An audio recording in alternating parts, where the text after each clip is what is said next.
Sharing is caring. दोनों भाई नाश्ते की टेबल पर बैठे थे। प्रियंका, मेरा नाश्ता कहाँ है? भाभी, मुझे भी ऑफिस के लिए लेट हो रहा है। इस पर प्रियंका किचन में से दोनों के नाश्ते की प्लेट्स लेकर बाहर आती है। लो भाई, आप दोनों का नाश्ता। किसी को भी 1 मिनट का सब्र नहीं है। ये प्रियंका का ससुराल है, जहाँ कोई औरत ना होने की वजह से शादी वाले दिन से ही घर के साथ दोनों भाइयों की जिम्मेदारियां प्रियंका संभाल लेती है। दोनों भाई शांति से नाश्ता कर रहे होते हैं कि अंकुश अपने भाई की प्लेट से पराठे का एक टुकड़ा उठा लेता है। आपको पता है ना, मैं खाना शेयर नहीं करता, फिर भी मेरी प्लेट में से खाना जरूरी है क्या? अरे हद हो गई है, मुझे नहीं खाना अब। अंकुर गुस्से में नाश्ता छोड़कर टेबल से उठ खड़ा होता है। अरे, ये कैसा बिहेवियर है अंकुर? एक टुकड़ा ही तो है। एक हो या आधा, मुझे भूख लगी है तो ये सिर्फ मेरा ही है। उसे भी किसी के साथ शेयर करने बैठा तो भूखा नहीं रह जाऊंगा। अरे बाबा ठीक है, अब इस पर भी लड़ाई। दूसरा बना देती हूँ, पर प्लीज ऐसे खाना बीच में छोड़कर मत जाओ। इससे अन्न का अपमान होता है। ओ प्लीज भाभी, ऐसी कोई चीज होती ही नहीं है। आपके पास पैसे हैं, खरीदो और खाओ। अगर नहीं खाया जाए तो फेंक दो। अरे दुनिया में सब यही करते हैं। अंकुर बैग उठाकर ऑफिस के लिए चला जाता है, जिसके पीछे उसका बड़ा भाई मायूस सा घर में खड़ा रह जाता है। जिसने बचपन से सोने की चम्मच में खाया हो, उसे दुनिया के बारे में क्या पता होगा। वैसे गलती तो हमारी ही है। अगर कभी बचपन में ही सही गलत का फर्क सिखाया होता तो आज ये हाल नहीं होते। आप फिक्र क्यों करते हैं जी? भगवान है, वो जो भी करता है सबकी भलाई के लिए ही करता है। और जब वो चाहेंगे तो अपनी तरह से अंकुर भैया को भी सब कुछ सिखा देंगे। पत्नी की बात पर विश्वास कर अंकुश भी ऑफिस चला जाता है। सुबह से दोपहर होती है और अंकुर लंच करने ऑफिस के पास वाले रेस्टोरेंट में पहुंचता है, जहां वो एक साथ बहुत सारा खाना ऑर्डर कर देता है। सर, क्या कोई आपको ज्वाइन करने वाला है? नहीं तो क्यों? अब कुछ नहीं सर, ऐसे ही। वेटर चला जाता है और कुछ देर में अंकुर का ऑर्डर लेकर वापस आता है, जिस पर अंकुर सब डिशेस में से थोड़ा थोड़ा खाकर बाकी ऐसे ही छोड़कर बिल देकर चला जाता है। वाह भगवान, तेरी माया। कहीं कोई एक एक टुकड़े के लिए तरसता रहता है और ये 5 लोगों का खाना ऑर्डर करके एक का भी पूरा नहीं खाते। पैसे वालों की माया।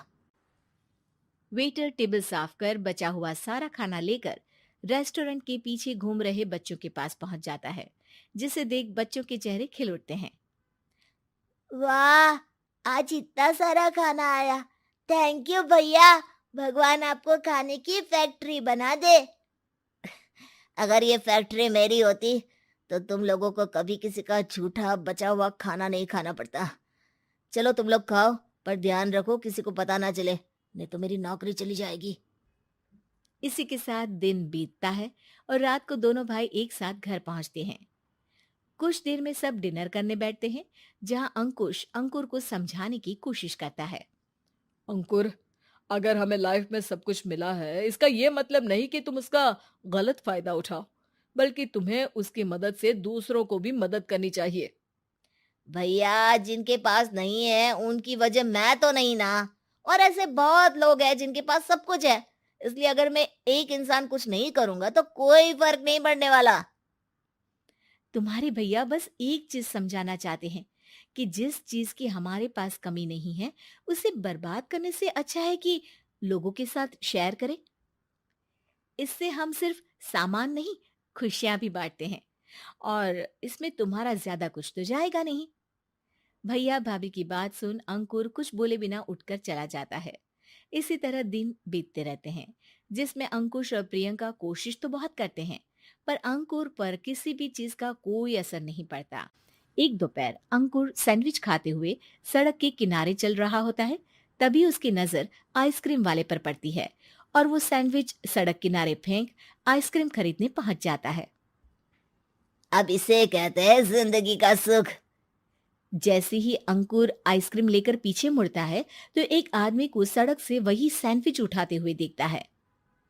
वो आदमी बहुत कमजोर, गरीब, जैसे बहुत दिनों से खाना ना खाया हो वैसा लग रहा था।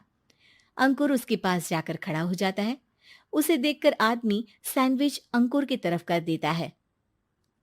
आपको भी खाना है क्या? क्या हम इसे आधा आधा कर ले?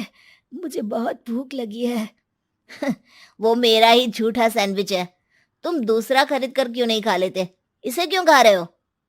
अरे भैया, अगर खरीदने के पैसे होते तो 4 दिन से भूखा नहीं घूम रहा होता।